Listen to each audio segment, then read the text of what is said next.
Good afternoon, everybody. This is Steve Garvin, and I am here with my good friend and visibility expert, Michelle Kopper. And I'm really looking forward to her shining her light on the wisdom and the experiences that she has and the ability that she has to show up and to help us to show up as well. Welcome, Michelle. It's great to have you, as always. Oh, thanks, Steve. I love talking with you, and I love the playful, creative freedom that you are bringing into the world as well. So I'm looking forward to our talk today. It's super fun.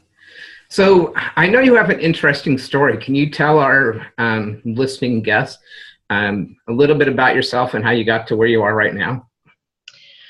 Ooh, I'm wondering what's interesting. Tell me what the interesting is. The interesting. Let's see. So a lifetime of feeling pretty much called to shine brightly and total fear, terror, all systems shut down around shining brightly. is my story in a nutshell. So 4 years old, want to be on the local cartoon show with the guy and the kids, get the chance to do it with my church group. Total terror, can't do it, can't even sit in the group, have to watch from the side, total disappointment, and it just goes on from there. I felt like the thing I was here to do was to perform in some way and wanted to sing, but the fear around singing just like closed my throat and made my heart pound and the words go out of my head, and it was really all systems shut down. Went into acting, and then early in the 90s, I had a lovely gift of a really desperate spiritual bottom.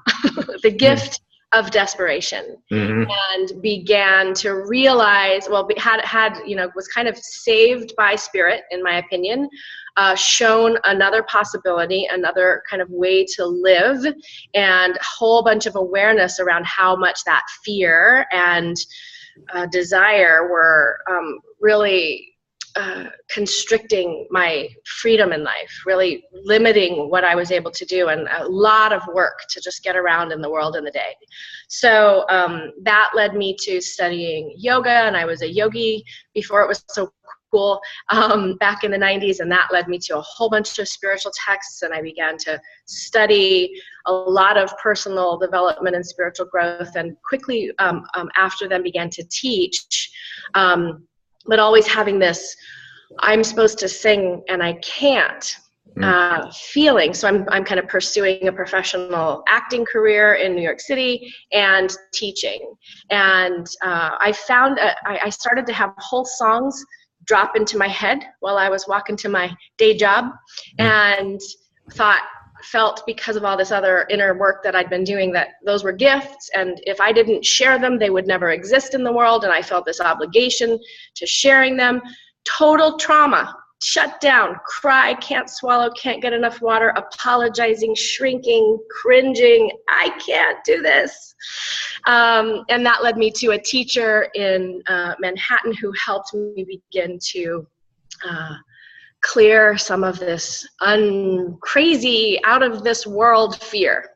And I began to teach on her faculty at Carnegie Hall Studios, and then I had my own studio in New York. And I began to realize that the fear that I had to heal and transition around being seen in my brightest light was a gift to other people who had the same level, or even not the same level, of fear and anxiety in some way around this public persona, being seen and heard bigger than in the safe confines of our intimate life, right? Publicly.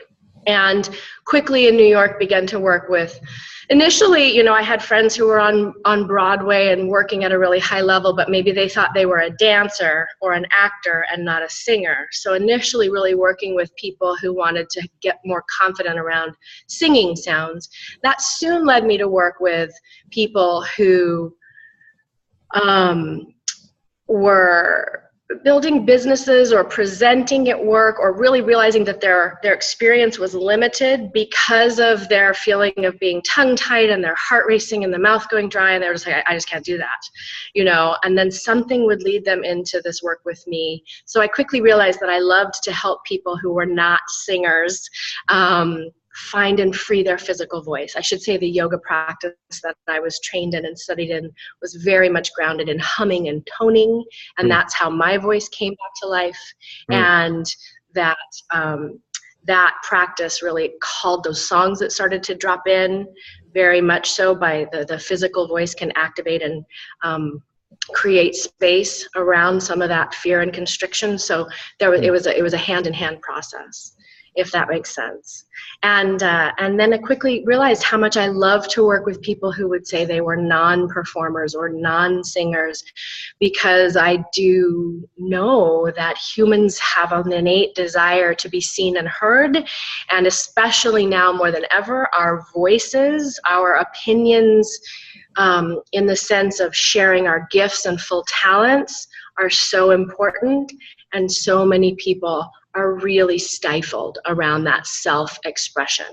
So in the last few years, I've really begun to work intimately with those heart-centered entrepreneurs that you're serving as well, mostly coaches and healers, authors and experts, people who have a calling, something that's dying to get up and out of them, a service that they want to bring to the world, because I directly know I've developed this great toolkit to help people activate and access and own their voice in the biggest sense, in the terms of their ideas and concepts and vision.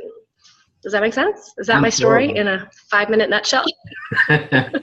Yes, and one of the reasons I think you and I resonate so well is because we have similar stories ourselves, you know, of having the gift of, you know, challenges of kind of the struggles that we've had to overcome in order to get to where we are right now. Different stories, but similar concepts. So one of the things that every purpose-driven entrepreneur, every entrepreneur, really, I mean, some of them, I mean, the very few are just in it to make a bunch of money. Right? They have a vision, they see another way, they think bigger. It's, you know, it's the ideas that we have, and our ideas are our brand and our business and our prosperity, right? So all of us have this unique voice and unique perspective and ability to call in, download, you know, a unique gift to bring, right? Yeah, and I'm sure that with the experience that you've had, that you have a very different idea and experience with hearing different voices.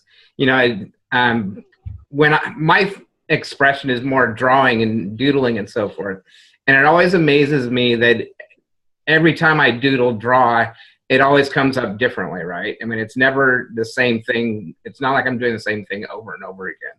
Right. And I'm not really an auditory person, but I imagine that it's a similar situation with people when they're freeing their voice, is that it's, you know, a very unique expression, and not just, you know, you're not copying Mariah Carey or, you know, whoever. I think that you really hit something that's important to notice. And we do it in terms of coaching or sales or videos or marketing too. And it's this idea that we need to be like someone else in order to be accepted, in order to be successful, in order to be safe, in order to not be ridiculed and kicked out of the cave, right? Right. So yeah, I think that I have received an incredible gift by standing and holding space where people have the courage to allow their sound, whatever it is, squeaky, cracking, warbly, unsupported, weak, whatever, all those things they've been told, non-musical, all those different ways. And I have had the extraordinary privilege of their courage to take a few suggestions and stay with it and watch that sound blossom. Watch their self-expression blossom. Watch the freedom that they move around in the world with totally radically shift because they're willing to tolerate that heart-pounding, dry throat, can't breathe, what am I doing, judgment, this is stupid, I'm awful, I was told it's not, I can't, you know? All right. Yep. Yeah. And it's the exact same thing with drawing. It's like so many of us, and there's a great little analogy.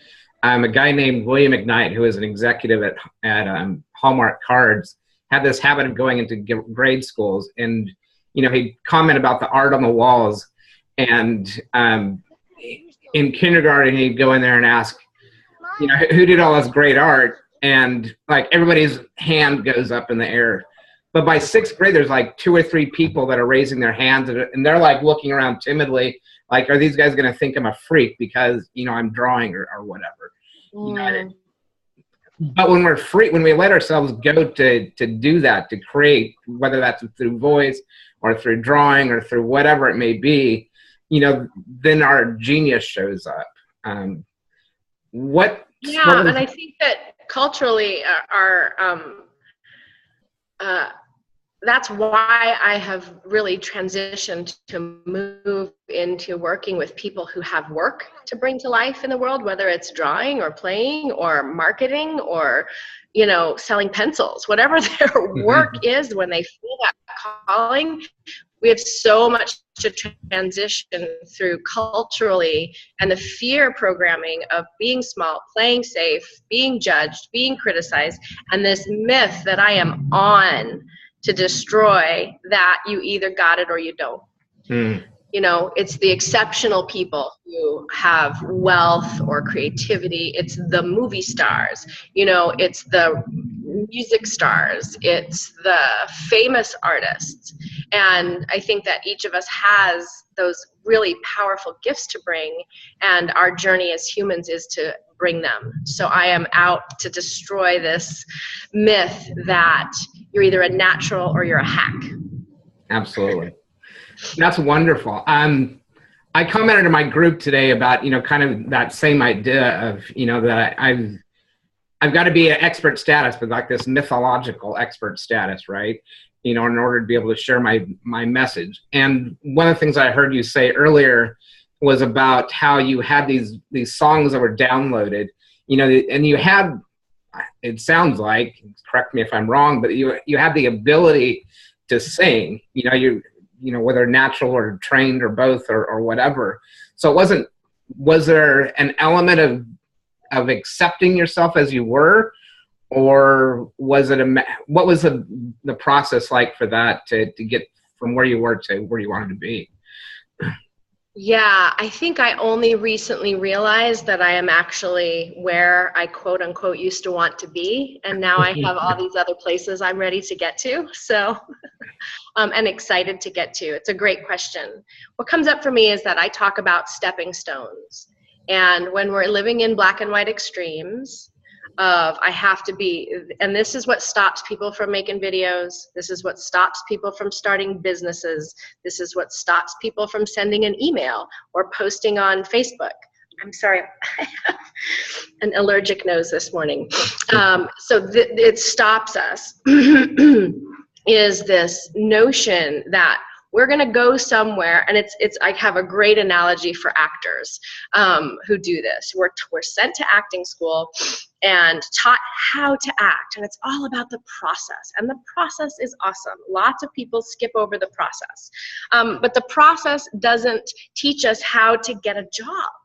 The process doesn't teach us how to show up in the world and earn money. It teaches us awareness, it teaches us breath, it teaches us humanity, it teaches us amazing things. But there's this idea that we're going to go away now that we've learned the process. And we've been in acting school, and now we're going to go off into our room, and we're just going to read a play a week and find monologues and, go work up all these great auditions. Everybody says you're going to have 5 or 6 killer monologues that you can just go out, and every time you get an audition, you're going to have a monologue ready to go. We're going to do all that alone in our room. After we've been taught that theater is collaborative and it's all about responding to the other, and we have a director and there's lights and there's costumes and all of these things that bring it to life for us, right? We're just going to go alone in our room, get it all perfect, and then come out and it'll be awesome. Like, I don't want to come out and have it be seen until it's perfect. And we perceive highly, highly produced professionals. Even someone like Tony Robbins. How many times has he done that? Can I get a yeah? Yeah, right? How many times has he held that space? So this notion that we need to get it all perfect in our little box and then bring it out to the world in fabulousness is bogus, and it's a setup. So that's why almost so many of the programs that I create for entrepreneurs are in a group format where we are witnessed, we are seen. And one of my unique gifts is the way I hold that space for us to do it in front of other people. I talk about molecules behave differently under observation, right? I love to geek out on a little science, right? Even putting I think I am. I'm updating Make Videos That Sell, and I'm going to put a link to, what's his name? It's this little 5-minute cartoon on quantum physics on the split test. I'm like, come with me, people. Let's talk about molecules. Anyway, so it's about A, B, C, D. It's about understanding that there's a way to improve and not waiting until you think you're good enough to start. Right? So it's about A, B, C, not A, Q, Z. Right. Yeah. And that's what we don't know how to do, because we believe this lie that either you just go out there and do it and it's perfect, or you're really hopeless and pathetic and everybody's going to judge you and leave you alone in a small island somewhere. You know? Yeah. Do you know the Ira Glass, his video about the gap? Oh, I think I saw that. It's been out for a while. It has been, yeah. So Ira Glass is the host of, what is he? It's American Life. Yeah. And it's he's an incredible storyteller, brilliant, and, just really makes people shine. But what he talks about in this video is that we all start out with having this awesome taste. Like, so, for me, initially it was like looking at Rembrandt and, Caravaggio and, all these great artists and so forth. And like looking at myself and saying, man, I'm not there and I suck, and all this kind of crap. And then so what he talks about is having this gap between where we are and where we want to be. And having that taste. We have awesome taste, right? Whether our thing is auditory or visual or whatever. And the struggle is to go from where we are to where we want to be. And what he says is that you fill in that gap, and you fill in that gap by doing continuous work while you're going, right? I mean, it's not like you go from A to Z in one step. It's doing A, B, C, D, it's all that incremental improvement stuff. Yeah. And that's what gets us to the real hidden saboteur, right? It's not even that hidden, but at the same time, we have so much of our own judgment around that we've absorbed from around us, around being imperfect, that, it's as simple as the thing that stops us is fear, right? I mean, there's either like love, faith, freedom, like that energy, or there's fear. Like that's really, everything boils down to that on some levels, but we're so smart. We humans, right? We label them and think of creative ways to justify them and, let them stop us, right? And understanding, first of all, that you can grow in a process, and then being willing to be messy, being willing to put it out there wherever it is. And that is one thing that, that gift of desperation long ago really gave me in spades. Like, I am willing to put it out there. That's how my business has grown so fast over the last couple of years. That's how I keep challenging myself past my comfort zone. Is that I am like, okay, that's terrifying. Okay, well, okay, here we go. you know, and that is something that, because I know what it feels like and I've allowed myself to tolerate all of that, like, I've gotten pretty good at it. And I can really help other people to do that. And I think that we all need support. We all need guidance. You know, who did you say? You said Mariah Carey. A friend of mine used to be her roommate. And let me tell you, she's produced. She had some synchronicity, right? You can say it was luck. You can say she manifested it. Depends on your frame, your lens. But she had some synchronicity and some opportunity. And she worked hard, right? But she had a team. People who are operating at that level. Tony Robbins has a team, you know, Oprah has a massive empire team, right? So this idea that we're supposed to like kind of figure it all out and make it look good and then put it out in the world is a setup to not do anything. Is there an advantage to not having it figured out? I think so. That, and then there comes a time, and I've been in this last, I don't know, 6 months, 4 months, a lot lately, because there comes a time when upping your game means becoming more intentional. So you still got to like flex that muscle of like putting it out there. But what was I talking? I don't remember where I was recently. We were talking about flinging it out there. I was in one of my pilots that just finished, I think. You know, you fling things out there, and there's great freedom and exhilaration and transformation if you've never done it, and then you just like fling it out there, for better or for worse. As long as you stay open-hearted, you're committed to your vision, you're kind to yourself, you practice forgiveness with yourself, you have infinite patience with yourself, especially if you have some support, because we're usually our own worst enemies, right?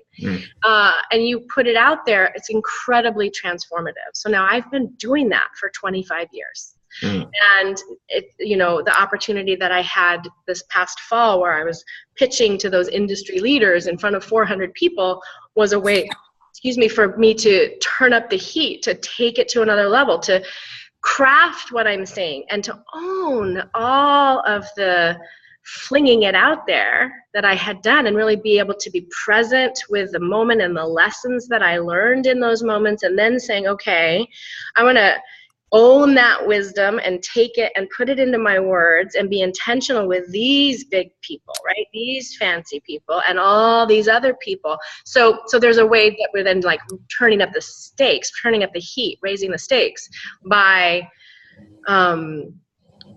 becoming more savvy by, you know, for example, if I liken it to The Voice, for years I performed with my own band, my own music in New York City, and it was just like, okay, I'm going for it. And I would just go for it, right? And I had my acting tools and all these different tools that I had created and learned and developed so that I could, you know, be a performer, be on, even though I was like inside. I never felt like vocal freedom during those times. I was like working my tools, and nobody knew. I got very confident. You know, one thing we're talking about here is this idea of comparing our insides to other people's outsides. Right. Compare and despair. So I just kind of started banking on the fact that everybody thought it was pretty impressive that I was doing it at all. You know what I mean? So I'm not going to judge what it sounds like. And that was super transformative. But then I was like, I'm still constricted. I'm still not able to do in front of other people what I know I can do with my vocal teacher, or when I'm alone, or when I'm sometimes in rehearsal. It was still that being observed. Everything was dampened. Everything was different. So then the next level of transformation was when it was actually about, I don't know, 5 or 6 years ago. I was still auditioning, and I had an opportunity to audition here locally for my favorite theater company. Great, you know, union contract, love these people, really great, hard musical, legit singing, and had 3 or 4 callbacks, and I was able to do over and over and over again, have all the freedom and all the relaxation and all the different sounds that my voice can make available to me while I was in that audition, under the audition microscope, singing for the people at the highest level in a way that was free, and I didn't shrink or apologize. Very transformative, right? To know that I can actually have all my sounds and, leave people speechless, right? With, and so that's, again, the transformation is I've turned up the stakes a little bit and had that transformation, right? And then as a business coach and as a leader and an emerging voice, if you will, in being seen and heard in this coaching industry and the industry of healers and people that I feel are purpose-driven, heart-centered, we're here to make our difference, right? Not hold back. Then being able to own all of the stuff that I've done to get me to that point happened again this last fall, where I was no longer navigating and using all the tools of permission that I have created and developed to show up. I was simply there. And I didn't even think to hope for that. I didn't know if that was possible. When it came to, I'll probably always, I had to accept my throat's tight. It's not as free. I'm not going to be able to do it. And then through the continued stepping on the stones, being seen, showing up, raising the stakes, being vulnerable, being messy, not judging, letting go, getting help, all of these things, there I was in that audition room, and they were like, oh, could you do it totally a different way? Sure. And then I did it, and they're like, oh, wow, right? Or I can be on that stage in that moment that I was this last fall, talking to coaching industry leaders about a program that I've created, and be excited, feel the adrenaline, but not leave part of me behind, not feel restrained and constricted.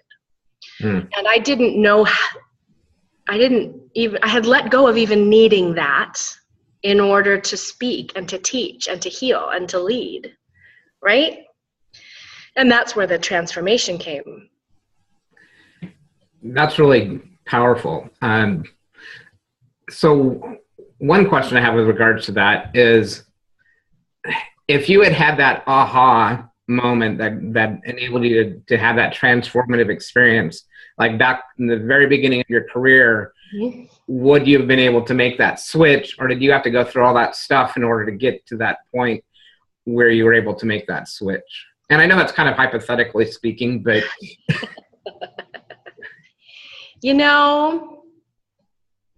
I don't think that everyone has to go through all that. I think that, honestly, my spirit signed up for that, to heal and clear the energies that had stacked up for me around that, so that I can shortcut it for other people. So that's how I look at it. That's what feels true to me. And it used to really bum me out that someone like Madonna, okay, I'm a child of the, she was my high school years, was when Madonna emerged, right? We're almost peers. We're almost contemporaries, right? She's a little bit older. But she couldn't sing. I was like, the woman can't carry a tune. This was me when I was 17, right? Judging, not singing, terrified, right? So it was easy for me to be like, look at her. She's just freaking amazing. She's just like willing to be a superstar, whether she sings the notes perfectly every time or not. Right. And so some people come in and they have the permission. It's permission isn't their thing. It's not their journey to go on. But you see people like Lady Gaga, you see people like Beyonce. Not that they don't have struggles, believe me, but they don't have this struggle of permission, inner permission, inner confidence, inner trust. I mean, I'm not saying they don't have confidence struggles either. I don't know them that well. So I think that we're all here on a journey, and I think that some people. The people who seem like superstars who just happen, I think that that's not their journey. They don't have this permission piece. And I think that it's much more common for humans this is a rash generalization. Are you ready? Sure. Based on experience, Yeah, but I no, I have not been proven wrong yet. I'm happy to be proven wrong, but I think that it's much more common for us to hide than it is for us to shine. Mm-hmm. And, I read Marianne Williamson's A Return to Love in 1990 or 89 or something. Mm-hmm. And whenever it was, right when it was out. And I read that statement that still lives in, it's still inspiring millions and millions of people. And I got it because of that gift of desperation. And I knew that that was my journey and my work. And I got to tell you, today I'm not counting out, like, dude, I think I might be in a movie in January. As a matter of fact, I'm not counting out like that kind of performance success. It's not what gets me up in the morning.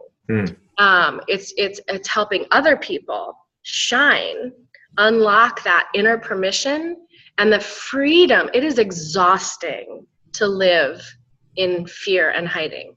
And we don't know anything else. I think it's much more the norm than it is not the norm. And watching and allowing people even a glimpse at that freedom to self-express, whether they're singing or marketing, that's what gets me up in the morning. That's what gets me goosebumps all over. And it's pretty cool when somebody who says, I can't sing, comes to class for like 6 months and pretty soon has this book of like 10 songs that they can totally sing. That's pretty cool too. Yeah. Wow. Yeah. So we're kind of running to the end of our time together. Do you have, and I'm totally like throwing this at you, but what would your top 3 tips be for helping people to get out there, be heard and be seen? Speak up, be heard and be seen. Yeah. The top 3 tips are around going to any lengths to find someone to help you, to allow yourself to be healed with support and encouragement. That's the most powerful thing I think we can do, is to have hope that it can be different. My word for it, it can be different. There are practical, everyday things you can do to change it. So find that person, and that's everything in life, right? Being willing to let go of that constriction, that withholding. And knowing that, you can have help, that somebody can help you do that. I think that's right. We just kind of dismiss. And then the other thing I would say is kind of counting down. I'm trying to be specific. You said 3. I'm like 45. So allow yourself to be supported is one. Get help.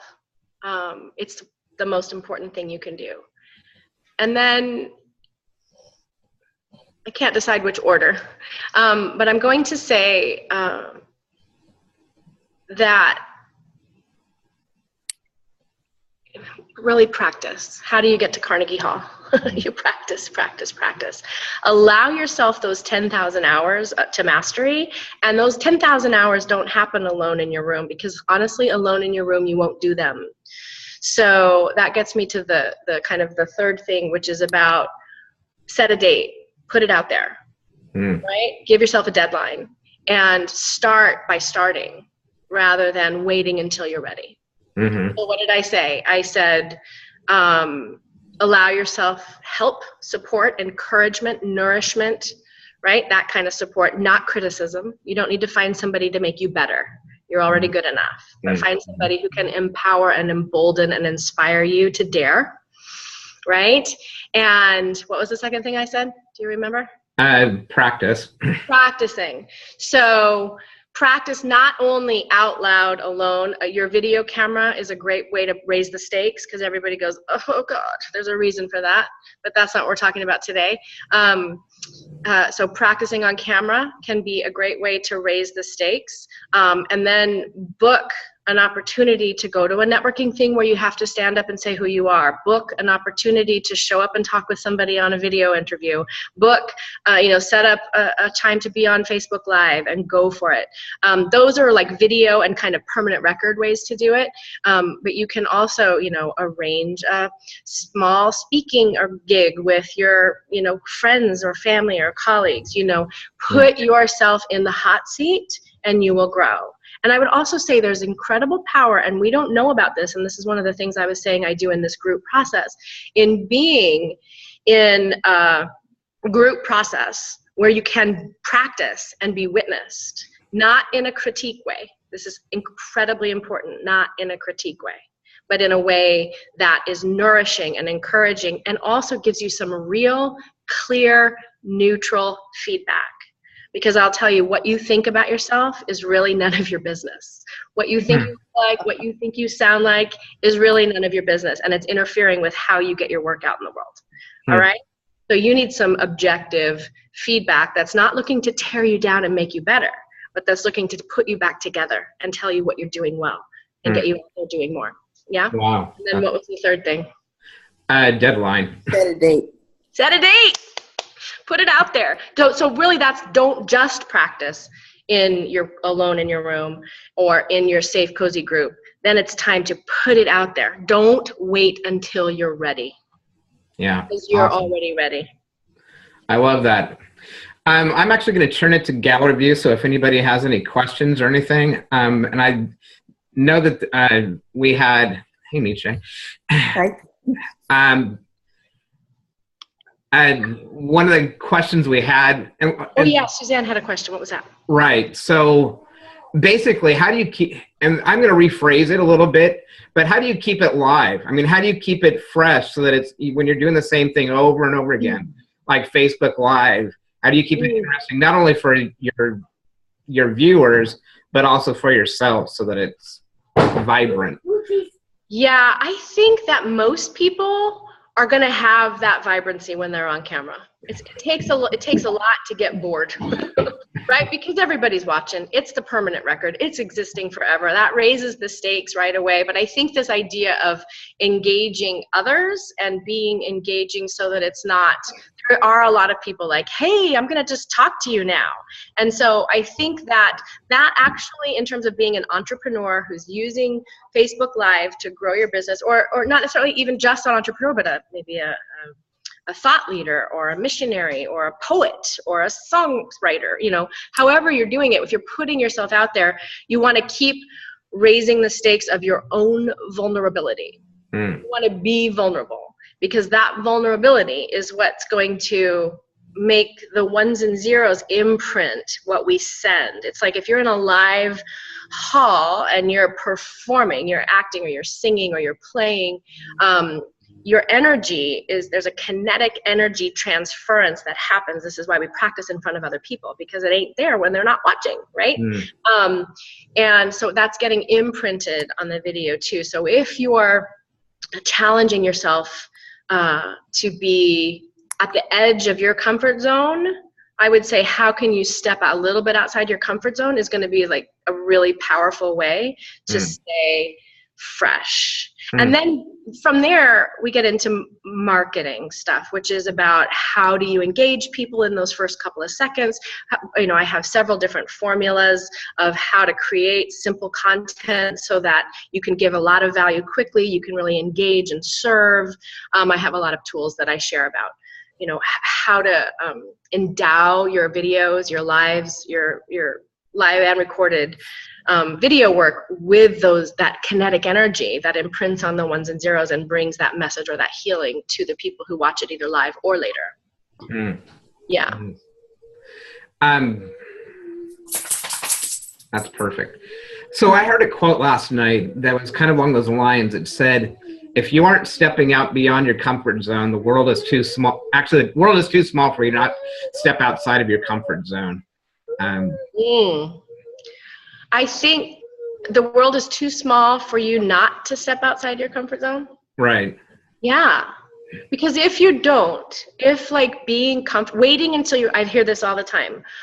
I need to get more comfortable speaking in front of people. I need to get more comfortable on camera. And I'm like, great. When are you going to speak in front of people and be on camera? Mm-hmm.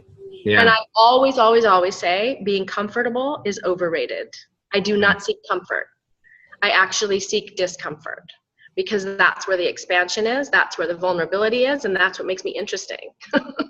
Right? That's what makes me people watch. And that's what also brings my biggest healing gift. You know, that's an awesome tip. Just that, you know, instead of waiting till you get over, you know, not feeling vulnerable or not, you know, feeling the stage lights on you or whatever, but getting out there and doing it, and actually looking at that as being a good thing. Absolutely. And the reason we don't is so many people are cringing for us. They're dying inside for us. If we go out there and it's not good enough, then we will die of shame. And it feels absolutely literal. It feels like we will literally cease to exist from the shame of being stupid, embarrassed, ugly, not ready, imperfect, whatever the is. Yeah. I mean, that's one of my songs that I recently wrote, you know, is I believe we come alive when we step outside our comfort zone, right? That's where the magic is. And we're conditioned not to do it. And we're conditioned in creativity. And I would say all entrepreneurs, healers, coaches, speakers, experts on anything are in a creative process. If we have an idea and we want to share it with the world, that's a creative process, right?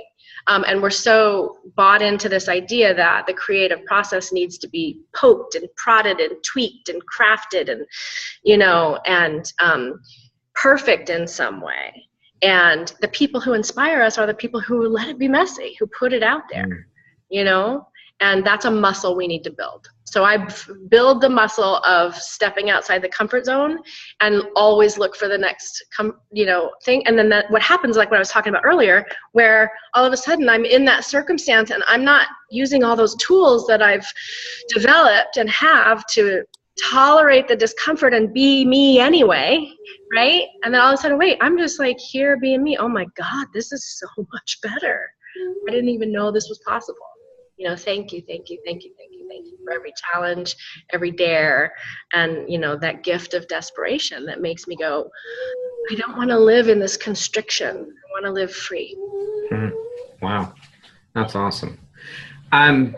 Does anybody else here have a question for Michelle that you would like her to answer while you have the opportunity? Not a question. I just want to say thank you, because you are one of those role models who step out, and in your willingness to do that, just show other people that it can be survived and it can be done, you know, and every time you step out further, thank you. Instead of like raising the bar to make it harder to meet you, it just opens the field even larger and greater. So I appreciate you. I appreciate you, Miche. Thank you. Yeah, thanks for saying so. And that's where that nourishment comes in. I've had a lot of nurturing, a lot of people who held this like encouraging, safe place, so that I could heal from the people who were like picking it apart. I mean, I auditioned as a professional actor in New York City for 15 years. It is not a friendly place. They are not raising the bar so everybody can thrive, right? They are picking people apart. A lot of shadow energy there, right? Yeah. So thank you for saying so. It's a space that I most dearly want to hold. Yeah. Excellent. Anybody else? Melody?